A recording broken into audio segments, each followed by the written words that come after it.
Assalamualaikum warahmatullahi wabarakatuh. Kami dari kelompok 9 akan menjelaskan tentang upaya pelestarian lingkungan yang akan disampaikan oleh Pida dan Rina Anggreni Sucihandayani. Saja pada Pida dipersilakan untuk menjelaskan materi pertama. Yang pertama itu ada permasalahan yang muncul agar dilakukan pelestarian lingkungan. Nah, beberapa orang itu berpikir bahwa negara ini kaya akan kekayaan alamnya yang melimpah sehingga baginya menjadi suatu keharusan dalam melakukan eksploitasi besar-besaran tanpa memperdulikan dampak-dampaknya yang akan terjadi selanjutnya. Nah, yang pertama itu ada pencemaran udara. Pencemaran udara itu terutama disebabkan karena pelepasan berbagai bahan kimia ke atmosfer. Nah, polusi udara itu dapat terjadi akibat buatan manusia atau alam. Nah, contohnya buatan manusia itu seperti asap rokok, kemudian knalpot kendaraan, asap knalpot kendaraan. Terus yang kalau alami itu dapat terjadi akibat adanya gunung berapi.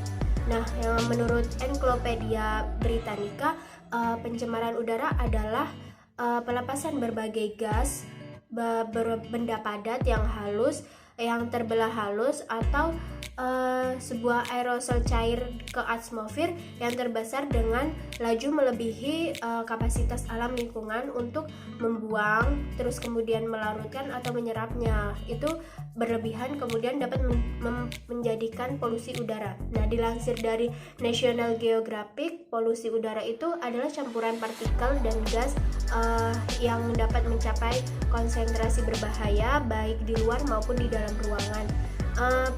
Polutan itu menyebabkan polusi udara adalah itu tadi asap, jelengga, metana, karbon dioksida dan jamur serta serbuk sari.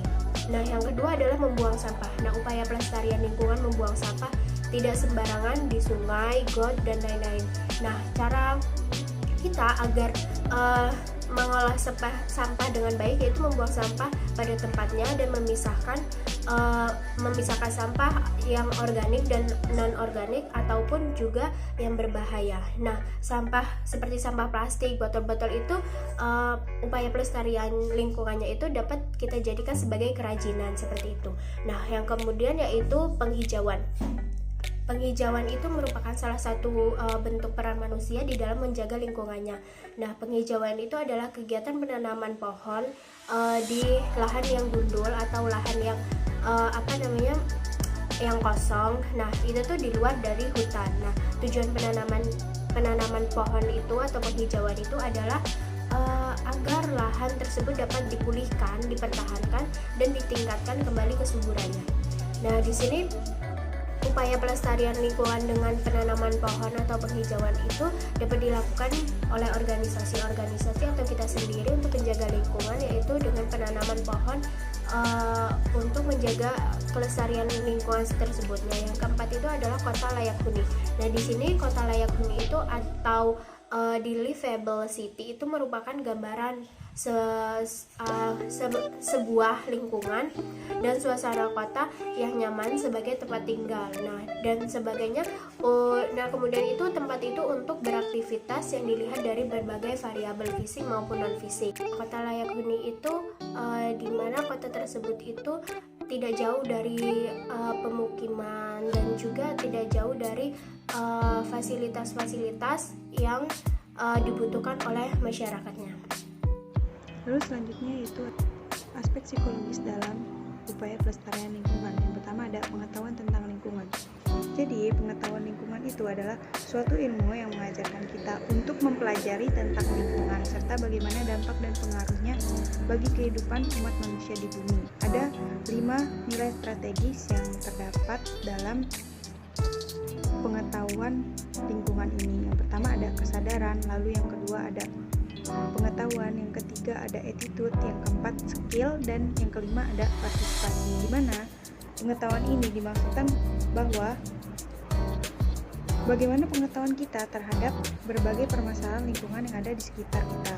Lalu kesadaran dimaksudkan bahwa bagaimana kesadaran kita terhadap upaya pelestarian lingkungan. Attitude di sini dimaksudkan bahwasannya bagaimana cara penanaman nilai yang ada dalam diri atau di dalam masyarakat terhadap lingkungan yang ada di sekitar. skill yang dimaksud adalah yaitu kemampuan kita terhadap apa yang ingin kita buat untuk melestarikan lingkungan. Contohnya, bagaimana seseorang dapat mengurangi limbah rumah tangga. Lalu yang terakhir ada partisipasi. Partisipasi dimaksudkan bahwa bagaimana keikutsertaan kita dalam menanggulangi permasalahan yang ada di lingkungan atau di dalam lingkungan. Yang kedua ada nilai dan norma sosial yang terkait dengan lingkungan, di mana nilai merupakan elemen kognitif yang lebih dalam bila dibandingkan dengan pengetahuan. Nah, nilai-nilai yang dianut oleh manusia adalah sangat penting karena nilai ini termasuk nilai fisik, sosial, dan budaya maupun nilai interaksi masyarakat satu dengan masyarakat yang lainnya. Maka nilai tersebut akan mewarnai tingkah laku dari masyarakat tersebut. Adapun nilai atau prinsip yang harus dimiliki oleh masyarakat. Yang pertama itu prinsip tidak merugikan, di mana prinsip tidak merugikan itu ialah tidak merugikan lingkungan, tidak menghancurkan populasi spesies ataupun komunitas biotik, dan tidak merugikan apa yang tidak merugikan manusia. Lalu, prinsip tidak campur tangan, di mana prinsip ini yaitu tidak memberi hambatan kepada kebebasan setiap organisme, yaitu kebebasan mencari makan, tempat tinggal, dan berkembang biak. Lalu, yang ketiga ada prinsip kesetiaan, di mana prinsip kesetiaan itu yaitu manusia tidak boleh atau tidak dapat menjebak atau menipu, memasang perangkap terhadap makhluk hidup untuk kepentingan manusia itu sendiri. Lalu ada prinsip keadilan, di mana prinsip keadilan itu yaitu mengembalikan keadilan dari apa yang telah dirusak dengan membuat kompensasi kepada masyarakat yang merusak lingkungan atau mengganggu habitat dari tumbuhan atau makhluk yang ada di bumi. Ada tentang motivasi lingkungan, di mana motivasi tentang lingkungan ini dimaksudkan agar setiap masyarakat memiliki keinginan untuk terus melakukan upaya pelestarian lingkungan. Contohnya adalah memelihara lingkungan tempat tinggal, seperti gerak kebersihan dari segala macam sampah dan kotoran, dan mendirikan pemusatan pembuangan sampah di tempat yang jauh dari keramaian orang. Hal ini untuk menghindari timbulnya berbagai penyakit yang berbahaya di lingkungan sekitar. Lalu ada gerak penghijauan, di mana gerak penghijauan ini untuk mengimbangi banyaknya gas-gas yang berbahaya atau dapat merusak pernapasan manusia. Lalu materi selanjutnya tentang sikap dan tanggung jawab personal terhadap lingkungan, di mana sikap dan tanggung jawab terhadap lingkungan ini didefinisikan sebagai perasaan yang positif atau negatif tentang orang-orang, objek, atau masalah yang berkaitan dengan lingkungan. Lalu terdapat 5 dimensi sikap terhadap lingkungan ini. Yang pertama ada fragility of nature balance, di mana dimensi ini adalah sikap positif atau negatif individu mengenai rapuh dan rentangnya keseimbangan alam. Contohnya, sikap seseorang ketika alam diganggu akan menimbulkan suatu bencana.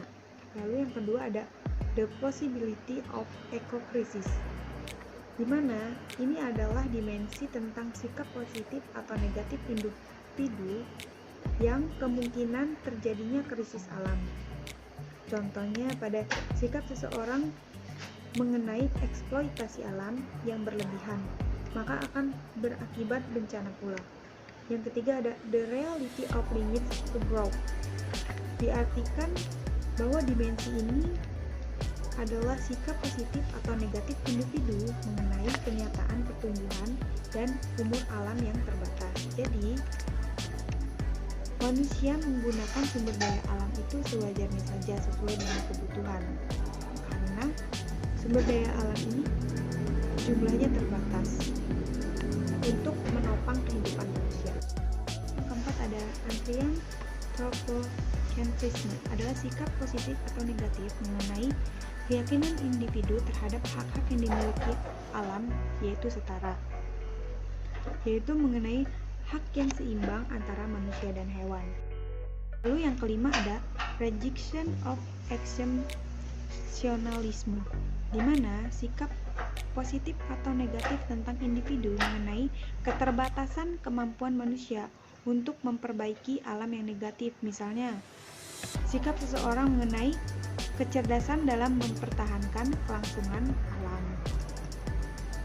Lalu ada kemampuan mengolah bahan untuk pelestarian lingkungan. Kemampuan di sini diartikan bahwa seseorang yang mempunyai potensi untuk membuat sesuatu atau berbuat sesuatu dari bekal yang telah dia pelajari atau keterampilan yang telah dipelajari. Contohnya yaitu seseorang yang dapat mengolah pupuk organik, daur ulang, atau membuat sesuatu untuk upaya pelestarian lingkungan. Lalu selanjutnya ada kompetensi tentang lingkungan. Mana kompetensi ini adalah perpaduan antara pengetahuan, keterampilan, dan sikap seseorang terhadap lingkungan. Nah, seseorang yang mempunyai sikap kompetensi lingkungan yang baik, maka ia akan lebih baik dalam menangani permasalahan lingkungan. Sebaliknya, jika seseorang tidak berkompeten dalam menghadapi permasalahan lingkungan, maka hasilnya pun tidak akan baik. Lalu ada regulasi diri. Regulasi diri ini artinya adalah upaya untuk mengatur diri dalam menghadapi situasi lingkungan. Regulasi diri ini sangat penting untuk pelestarian lingkungan, di mana seseorang yang mempunyai regulasi diri ini, dia akan paham akan hal yaitu apakah yang harus dilakukan untuk mengatasi permasalahan lingkungan. Lalu bagaimana cara pelestarian lingkungan yang ada di sekitarnya. Nah, dengan demikian, melalui proses regulasi diri ini, seseorang dapat memilih tindakan yang akan diambil berdasarkan proses internal yang ada di dalam dirinya. Selanjutnya itu ada dukungan sosial, di mana dukungan sosial ini merupakan dukungan yang diberikan oleh lingkungan sosial untuk memperkuat tingkah laku seseorang dan keyakinan diri seseorang dalam upaya pelestarian lingkungan. Nah, dukungan sosial ini sangat diperlukan karena dapat membuat seseorang menjadi lebih bersemangat dalam upaya pelestarian lingkungan. Tanpa adanya dukungan sosial ini, orang tersebut atau orang yang ingin melakukan upaya pelestarian lingkungan akan merasa bekerja sendiri dan akan menemukan berbagai hambatan yang mungkin tidak perlu terjadi apabila dukungan sosial terhadap tingkah lakunya dapat diperoleh dari banyak orang. Lalu ada kontrol diri, di mana kontrol diri atau kontrol tingkah laku ini merupakan aspek dari luar diri seseorang yang dapat menjaga konsistensi seseorang dalam bertingkah laku untuk pelestarian lingkungan. Lingkungan akan memberi penghargaan dan sanksi terhadap tingkah laku yang bertentangan dengan upaya pelestarian lingkungan. Nah, dengan demikian kontrol tingkah laku harus dijaga dalam pelestarian lingkungan. Jadi, kita diharuskan untuk mengikuti aturan-aturan yang ada supaya dalam mengupayakan kelestarian lingkungan dapat diterima oleh masyarakat dan dapat berjalan sesuai dengan peraturan yang ada. Selanjutnya akan dijelaskan oleh Vida. Yaitu ada penerapan psikologi dalam lingkungan. Nah, yang pertama itu adalah pendidikan lingkungan di keluarga. Nah, keluarga itu merupakan lingkungan pendidikan yang pertama dan terutama karena dalam lingkungan inilah anak pertama-tama mendapatkan bimbingan dari orang tua. Dikatakan lingkungan yang utama itu kenapa? Karena sebagian besar dari kehidupan anak adalah di dalam keluarga, sehingga pendidikan yang paling banyak diterima oleh anak-anak itu adalah dari keluarga. Nah, peran penting keluarga sebagai fungsi pendidikan dalam membentuk pandangan hidup seseorang meliputi pendidikan berupa pembinaan akhlak dan akidah, kemudian keilmuan atau intelektualnya dan kreativitas yang mereka miliki serta kehidupan pribadi dan sosial. Nah, salah satunya itu pendidikan orang tua untuk lingkungan, yaitu dengan mengajarkan anak-anak sejak dini membuang sampah pada tempatnya. Itu contoh yang paling simpelnya. Nah, yang kedua itu ada pendidikan lingkungan di sekolah. Nah, itu tuh mengembangkan pemahaman dan rasa hormat manusia terhadap lingkungannya, lingkungan alami, dan menanamkan daya atau kekuatan observasi yang akurat. Tujuan jangka panjang pendidikan lingkungan adalah mengembangkan setiap warga negara yang memiliki pengetahuan tentang lingkungan biofisik dan masalah-masalah terkait membangun kesadaran agar negara itu terlibat secara efektif dalam bertindak menuju pengembangan masa depan yang lebih dapat dihuni dan memiliki motivasi untuk melakukannya. Jadi pendidikan lingkungan di sekolah ini sangat penting untuk membangun kesadaran semua warga-warganya. Nah, ketiga yaitu ada promosi lingkungan. Nah, promosi lingkungan itu meliputi promosi mengenai produk yang ramah lingkungan sehingga konsumen itu mengetahui bahwa produk tersebut itu bersahabat dengan lingkungan dan tidak menimbulkan dampak yang merugikan, misalnya tidak merusak lapisan ozon. Nah, promosi lingkungan ini marak di 4 dekade terakhir ini, yaitu di mana semua pengusaha atau semua PT-PT itu mengembangkan atau mengedepankan suatu yang ramah lingkungan seperti itu. Terima kasih. Baik, sekian dari presentasi kami. Mari lestarikan lingkungan agar hidup kita nyaman. Sampah bukan warisan anak cucu kita. Buanglah sampah pada tempatnya. Assalamualaikum warahmatullahi wabarakatuh.